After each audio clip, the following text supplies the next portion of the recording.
ریمیکس بای اصل رپ.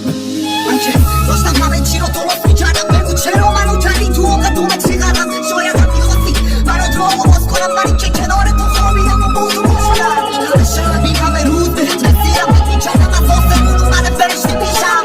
از این به بعد یه چیزی بهت نمیگم، کنارش خوش باش، چیزی بهش نمیگم.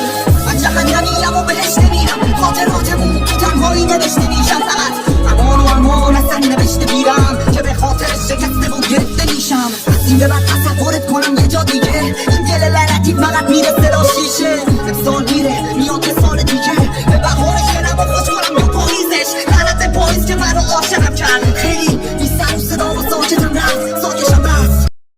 رفت یه جای جدید، من موندم همونجا با خاطرات قدیم. سنا به آزادی سفر نور از دور، عبور از یه قفص تو در تو. تجسم تو لباس عروسی قشنگ بود، تو دوست نداری تن مجسمه میکنم تو. رقصیدیم با هم دور، رقصیدیم با هم نور، زیباترین دختر دنیا تو بغلم بود. رقصیدیم با هم نور تا صدا اومد از تو کارگاه، دیگه هوا شد و ریخت، مجسمه لک شد، کلی دست و پا شد و ریخت.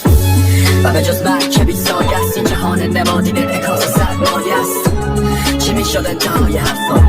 سرمایه من اینجا این شعر تنها مهم